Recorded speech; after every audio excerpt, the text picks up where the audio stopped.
Welcome back to Undisputed. All right, guys, following Mike Leach's controversial tweet about the coronavirus, Mississippi State's AD weighed in yesterday and said that Leach will expand his cultural awareness of Mississippi. So, Shannon, are you okay with the school's reaction to this? Hell no. They let him off the hook. And like I said, Skip, if Mississippi State wasn't so abysmal, they'd have fired him for cause. This is a fireable offense. And if I had a son that was at Mississippi State and he did this, my son no longer goes there. Every black player should transfer. If you're thinking about going to Mississippi State next year, rethink that. Until Mike Leach is gone, every black football player said, no, I want no part of that. And then they'll have no choice. We'll see what type of football, we'll see what type of program you can field with no black athlete. Skip, this is what he said. His is his apology. I sincerely regret if my choice of images in my tweet were found offensive. I had no intention of offending anyone. What did you think would happen if you tweet an image of a noose? Now, the AD said he's going to get some cultural awareness. Skip, you see how they do us? You see this now? This is something very similar. When Riley Cooper said what he said. You remember what they did for him, Skip? They sent him away for the weekend to get some sensitivity training. That's how they do us. This is a fireable offense. So now you're going to have him some civil rights museum. Skip, let's just say for the sake of argument, I'm an arsonist. Why the hell you want to walk me through a building that's been burned down? I know what arson is. I know what a burned down building looks like. Mike Leach has a law degree. Here's a man that's 50 plus years old, maybe even 60. So now we got to give him some awareness, some training about civil rights in this country? Really? Mike Leach spent 5 years, Skip, in Valdosta, Georgia. I'm from rural southeast Georgia. That's in the southwest corner. That's near the Florida line. So now we got to give him some training because he don't know what it's like. He doesn't know about nooses and blacks in the South.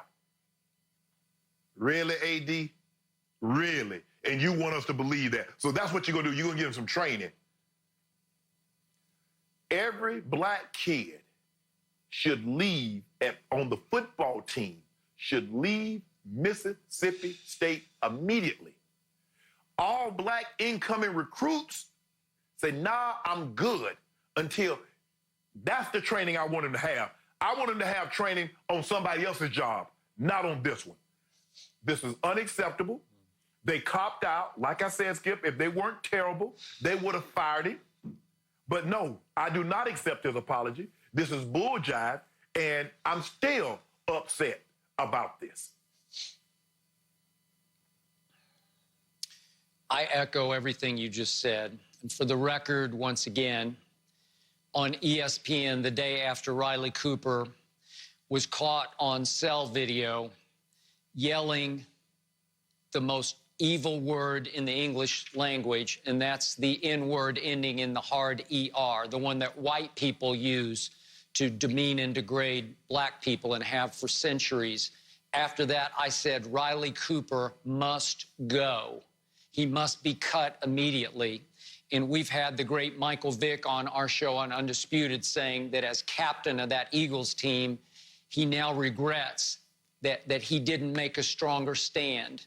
But they all liked Riley Cooper in the locker room, and Michael thought it would be open-minded of him because of all Michael had been through in his personal life. It would be open-minded to say, let's give him a second chance. But he didn't deserve a second chance. And they all regretted it in the locker room because once you use that word publicly, you have shown your, so to speak, true colors. Mike Leach showed his true colors just in his naivete. And I'm with you, Shannon, as I looked at his record last night. Wait a minute, 5 years in Valdosta in the state of Georgia, and you're that naive? And he even graduated from something called the United States Sports Academy, which is located in Daphne, Alabama, which is down on the Gulf Coast near Mobile. I don't know. Didn't you get any exactly sensitivity training by osmosis? You know, couldn't you just see it and feel it, what was around you, and understand the history?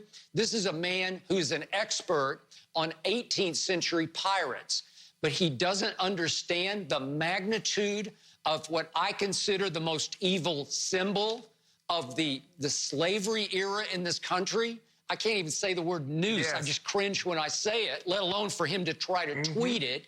And it was, obviously, he wasn't trying to make a racist statement in his tweet with the noose, but he made a bad joke about a husband and wife trying to get along through the quarantine with the noose.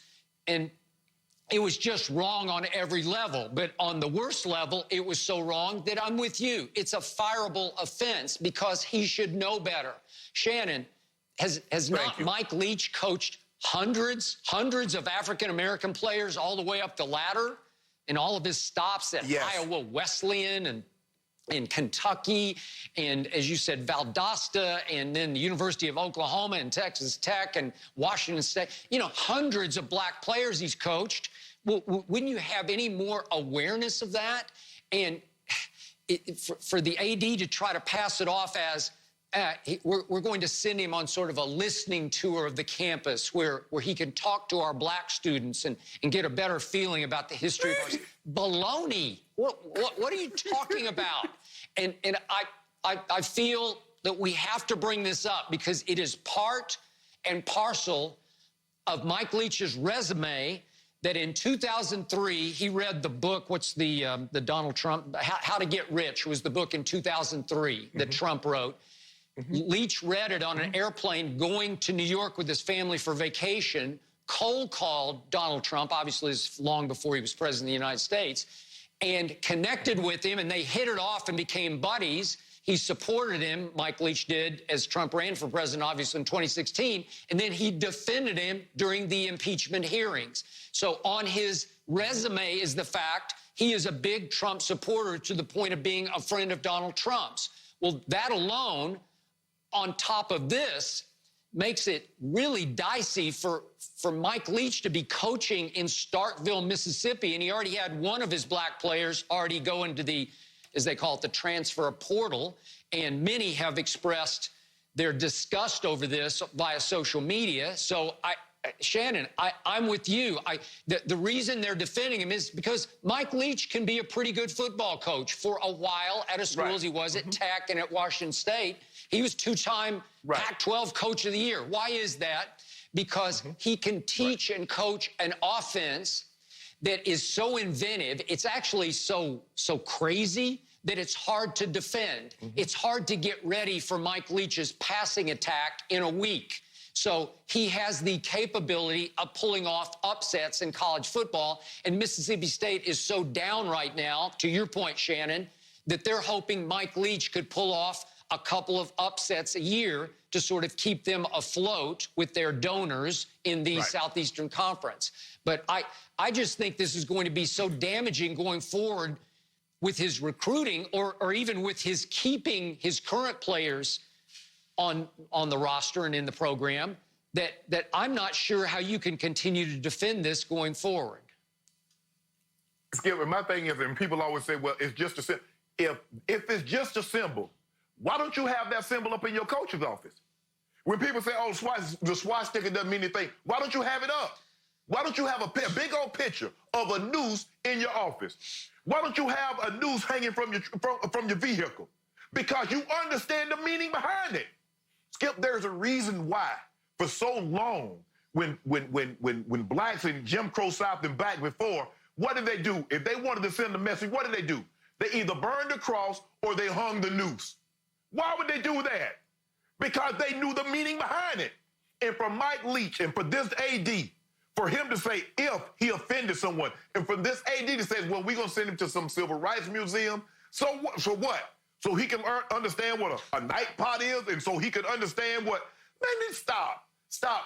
Listen, don't insult my intelligence. Just say, look, we're going to forgive him. We knew this was wrong. He knows this was wrong, but we're bad guys. We're tired of LSU and Alabama and Auburn, Georgia, running through the SEC. getting all the big bowl games, and we got to be left to be bottom feeders. We're tired of this. We want to try to match up, and if we can beat one of these teams maybe once every other year, we'll feel good. Mm-hmm. That's what this is about, Skip. Yep. You know good and well. There's no. I can't even believe, Skip, in 2020 that we still have to have this discussion. I get it. There are some people, but not an educated person like this. And maybe he's an educated dummy, but I don't believe that's the case, Skip Bayless. I believe Mike Leach knew exactly what he was doing. Well, he's almost 60 years of age, and he's been coaching for almost 40 years. So he knows. It's impossible that, you got to know this. And yet, I'll throw this on at the end of our conversation here, Shannon. I don't know if you noticed this, but it was about 2 weeks ago that Mike Leach landed his first big-name sort of blue-chip recruit, and it was that kid Sawyer Robertson out of Lubbock, Texas, where Mike used to coach at Texas Tech, who's one of the top-rated drop-back passers in the 2021 class, has committed to Mississippi State. So I'm sure the AD is thinking, gee, we've now got a future. We've got to do everything in our power to keep Mike Leach afloat. But at the cost of what? How many recruits from this point forward are you going to lose because of the noose tweet? Skip, just because someone deserves a second chance, that doesn't mean you deserve a second chance here. I'm all for second chances. But when you run a foul at one place, that doesn't mean they have to give you a second chance there. Get your cultural training on someone. Let someone else be responsible for that. And hopefully you've learned your lesson.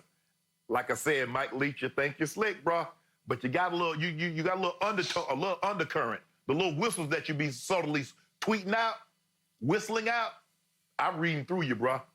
You can't fool me.